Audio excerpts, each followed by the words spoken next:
संत श्री देवनाथ बापू जी के साथ में इस स्थान पर उपस्थित होकर यहाँ माता जी का दर्शन और शिक्षा का केंद्र विद्यालय जिसको विद्या का मंदिर कहा जाता है उसको देखने का अवसर प्राप्त हुआ। कोई भी समाज, कोई भी राष्ट्र, कोई भी सभ्यता तब तक उन्नति नहीं कर सकती जब तक उसके मूल में शिक्षा न हो। संगठन कितना भी बड़ा हो, समाज कितना भी बड़ा हो, उसको जीवित रखने के लिए, संचालित रखने के लिए शिक्षा आवश्यक होता है। इसलिए हमारे शास्त्रों में एक बात बार बार बताया गया। वैसे तो माता पिता भगवान का रूप है, गुरु भी भगवान का रूप है, लेकिन नीति शास्त्रों में आता है कि माता वैरी पिता शत्रु ये न बालो न पालिता। वो माँ नहीं है बल्कि बैरी है, वो पिता नहीं है बल्कि दुश्मन है, जिसने अपने बच्चे को नहीं पढ़ाया। न शोभते स्वभावते हंसवते बको यथा। उसकी समाज में ऐसे शोभा नहीं होती जैसे हंसों के बीच में बगुलों की शोभा बिल्कुल नहीं होती। आप लोगों को ये सब लोग पता है। दरअसल बात क्या है कि संगठन बहुत चीजों से चलता है, राष्ट्र बहुत सारी चीजों से चलता है। एक तो बल से चलता है कि सेना मजबूत हो, दूसरा धन से चलता है इकोनॉमी मजबूत हो। लेकिन मैं आपको ईमानदारी से कहूं, आपकी सेना यानी भुजाएं, आपकी इकोनॉमी यानी आपकी जेब कितना भी मजबूत हो, लेकिन आपकी अगर शिक्षा कमजोर हो तो वो आपकी भुजा और आपका इकोनॉमी काम में नहीं आने वाला। शिक्षा भी उतना ही जरूरी है जिस प्रकार भोजन के साथ पानी जरूरी है। जब गैलीलियो ने कुछ दूरबीन उपयोग से ये पता लगाया कि आज तक ये माना जा रहा था कि जो है सूर्य पृथ्वी का चक्कर लगाता है, ऐसा नहीं बल्कि पृथ्वी सूर्य की चक्कर लगाता है। और ऐसी बात उसने समाज में बोल दी। रोम में कैथोलिक साम्राज्य था। इटली को प्राचीन काल में रोम कहा जाता है, जहाँ अभी हमारे माननीय प्रधानमंत्री जाके आए। तो जो राजा था वो बहुत ही बड़ा धर्मांध था। उसने कहा कि शाम को गैलीलियो को चर्च में बुलाओ। अब गैलीलियो को बोल दिया गया कि चलो तुम चर्च में। तो गैलीलियो समझ गया कि ये राजा मेरे साथ क्या करना चाहता है। गैलीलियो वहां गया और जब जाके राजा ने पूछा कि बताओ तुम समाज को क्या बता रहे थे कि जो है पृथ्वी घूमती है, सूर्य नहीं घूमता, बोलो। तो वहां पर गैलीलियो अपनी बात से मुकर गया, जबकि सत्य उसने बताया था। लेकिन उसने जो है लियोनार्डो ब्रूनो करके एक वैज्ञानिक हुआ था, उससे 2 पीढ़ी पहले ही हुआ था, 1-1.5 पीढ़ी पहले। उसने जब पहली बार ये बात बोली थी तो उसको ईसाइयों ने, पादरियों ने, राजाओं ने जिंदा जला दिया था। और दोबारा अगर गैलीलियो नहीं बोलता तो गैलीलियो को भी जिंदा जला दिया जाता। शिक्षा का प्रारूप बड़ा कठिन है। उस समय ऐसे लोग वहां पर उपस्थित है जिन्होंने झूठ को समाज में सच साबित करके रखा हुआ था। शिक्षा बहुत बड़ी महत्व रखती है, लेकिन शिक्षा आमूल परिवर्तन का कारण भी धीरे धीरे बनती है। जैसे मान लो एक विद्वान व्यक्ति कभी मूर्खों के बीच में हर गलत बात को सही साबित कर देगा। आप लोग व्यवहारिक ज्ञान में देखना। और एक पढ़ा लिखा व्यक्ति हो और जो है मूर्खों का समाज हो तो उसमें जो है पढ़ा लिखा व्यक्ति हर गलत बात को सही साबित कर सकता है। समाज को चाहे जिस दिशा में चला सकता है, संगठन को चाहे जिस दिशा में चला सकता है। 10 अनपढ़ों के बीच में एक पढ़े लिखे व्यक्ति का ये पावर होता है। तो आप समझ के देखो कि जब इस देश का हर एक हिंदू नागरिक, हर एक हिंदू घर के बच्चे, जब उनके विचारों की क्षमता खुलेगी, सोचने समझने की क्षमता खुलेगी और शिक्षित बनेंगे, तो वो शिक्षा हमारे देश को कहां से कहां ले जा सकती है। इस दृष्टि से मानता हूं कि सबसे महत्वपूर्ण जो इकाई है वो है शिक्षा। जितना हर विषय पर आंदोलन, समाज जागरण और हिंदुत्व के लिए सड़क पर लड़ने की जरूरत है, उतना ही जरूरी, या मैं अपने शब्दों में कहूं तो उससे भी ज्यादा जरूरी ये है कि हर एक हिंदू घर का बच्चा ही है पढ़ाई लिखाई में मन लगाए, शिक्षित बने और माता पिता शिक्षा के महत्व को समझे। वंदे मातरम। भारत माता की भारत माता की जय जय श्री राम, जय जय श्री राम, जय जय श्री राम।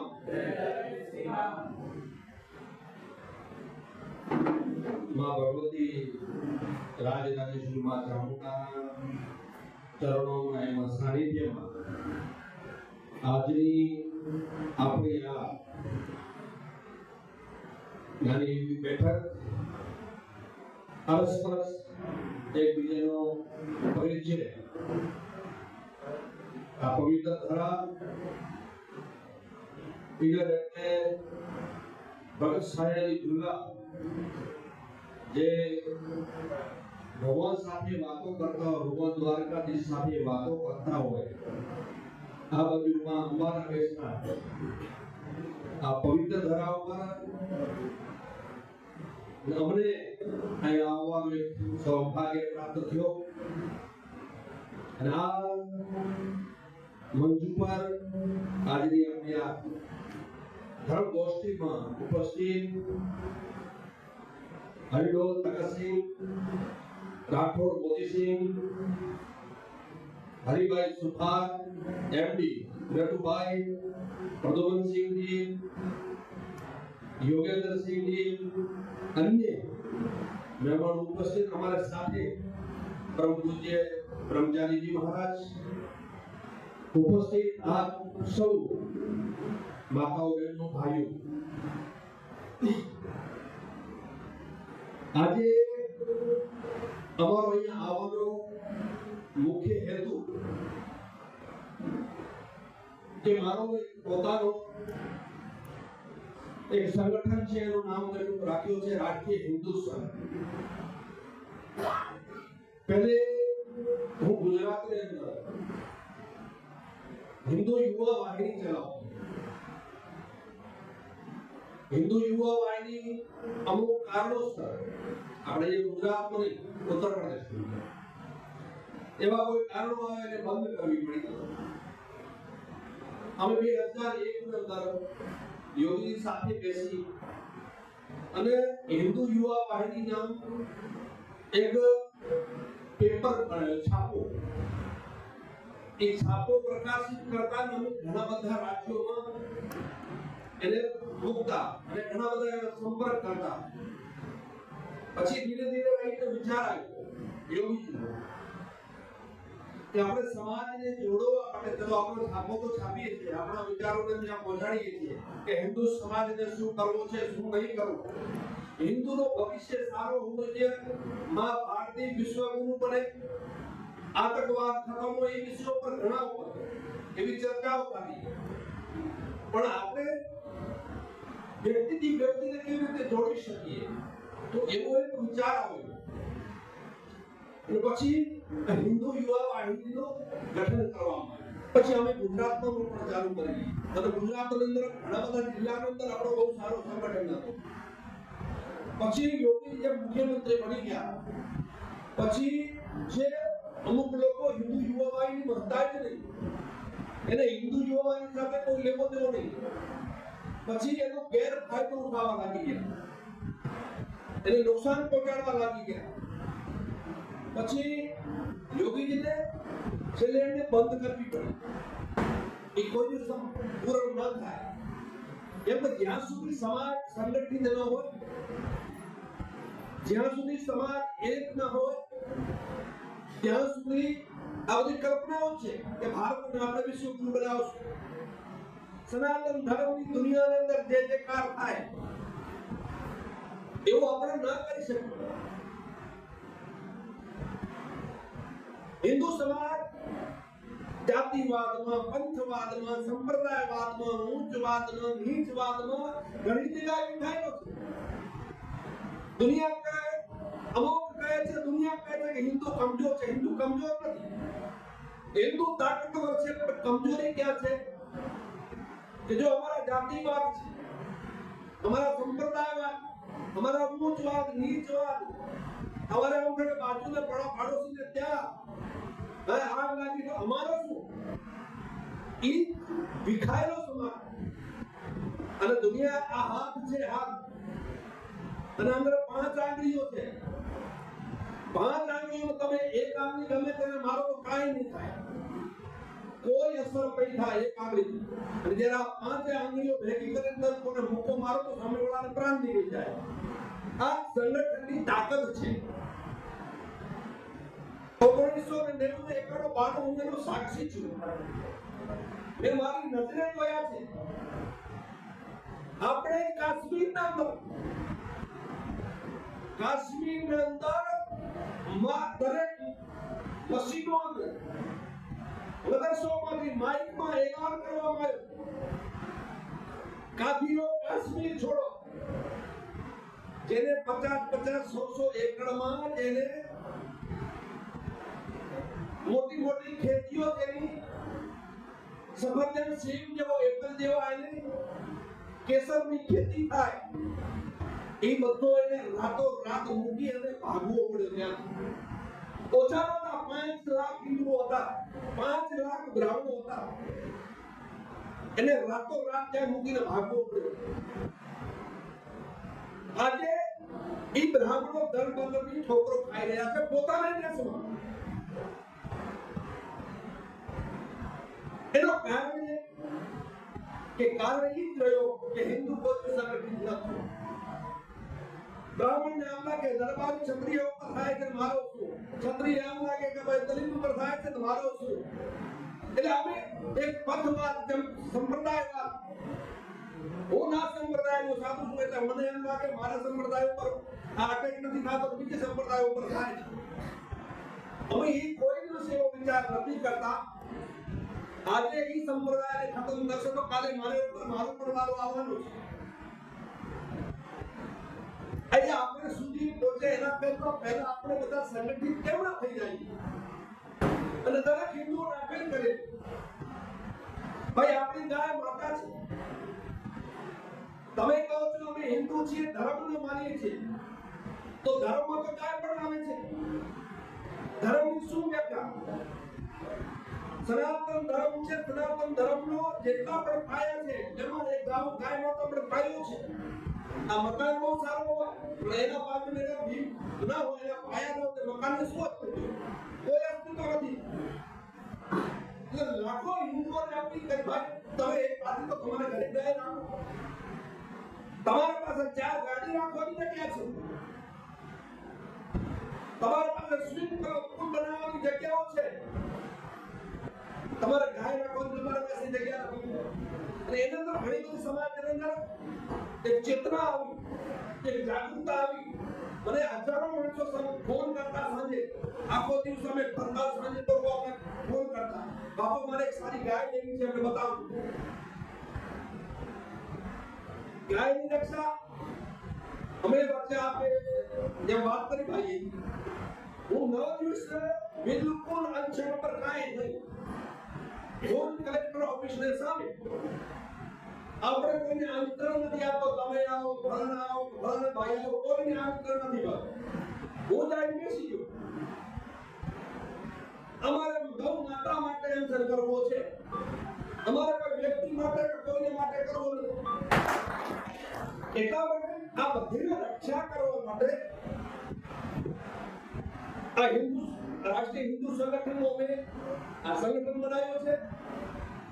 આજે તો કઈ નથી કરતો. અમારા યોગેન્દ્રસિંહજી બહુ સારા સંપર્કો, ઘણી વાર અમારા આશ્રમમાં કાશમાં આવે, બીજી જગ્યાએ પણ આવે તો મેં એમને વાત કરેલી કે તમારા ક્ષેત્રમાં રાષ્ટ્રીય હિન્દુ સંઘનો તમે વિસ્તાર કરો, સમાજના લોકોને જોડો. અરે ભાઈ હું આમ કહું છું, જ્યારે તમારો ધર્મ મજબૂત હશે દુનિયાની તમારે સામે જુડશે. અગર તમારો ધર્મ કમજોર થઈ જશે તો બધો જ કમજોર થઈ જવાનો છે. તમે ગમે એવા સંપત્તિવાન કેમ નહીં હો, તમારો આપણે જન્મ્યા ત્યારે આપણે સાથે શું થાય ધર્મ, અને મરી જવાના છે સાથે શું થવાનું છે ધર્મ. બીજાનો ધર્મ એ ભય આપવાવાળો હોય છે, પોતાનો ધર્મ એ કલ્યાણકારી હોય છે. કયા દેશમાં જન્મ લેવો અને કયા ધર્મમાં જન્મ લેવો એ ભગવાન નક્કી કરે છે, તમે નક્કી ના કરી શકો. એ તો સનાતન ધર્મને આપણે મજબૂત કરી ગાય રક્ષણ કરીએ, હિન્દુ સમાજને સંગઠિત કરીએ. એ હેતુથી આજે અમે લાયા છીએ. આગે બધા જ ઘણા બધા આગેવાન સમાજના છો. આવતા ટાઈમે થોડા ટાઈમ પછી હું પુણે પાછો અહીં આવવાનો છું અને રાષ્ટ્રીય હિન્દુ સંઘના બધા અધિકારીઓ અમે નિમણૂક કરવાના છીએ. આ બધાએ સાથે રહી અને પોતાની રીતે જો પણ યોગદાન આપી શકો. રામ સેતુ બન્યો ત્યારે મોટા મોટા રીંછ વડોદરાઓ इस राम सेतु बांधवा लागे. જ્યારે ખિસકોલી પણ જવા સાથે હતો તો ખિસકોલીને પૂછ્યું કે તું આવડી છો, તમને કોણ પૂછશે, તમે કોણ યાદ કરશે?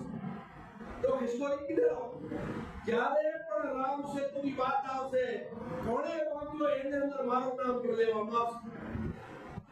એટલા માટે જે પણ જેનાથી જો કરી શકે યથાશક્તિ દાઈ સંગઠિત કરવાનો, પ્રચાર પ્રસાર કરવાનો, જેની પાસે જો પણ શક્તિ હોય એ શક્તિથી આપ કામ કરશો. થોડા ટાઈમ પછી હું યોગેન્દ્રસિંહ દેખાઉં છું, બીજા પણ બેઠા છો ઘણા બધા.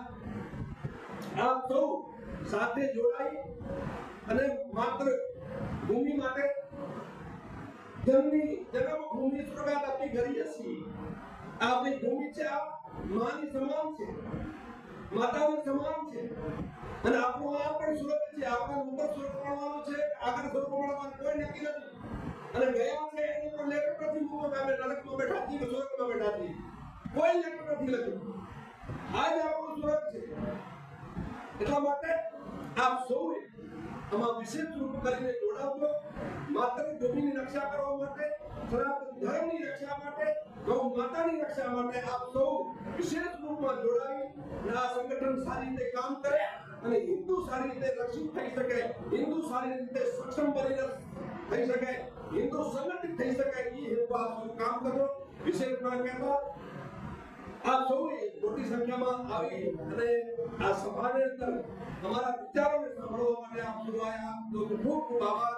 ભારત માતા કી જય. ભારત માતા કી જય. ભારત માતા કી જય. જય જય શ્રી રામ. જય જય શ્રી રામ.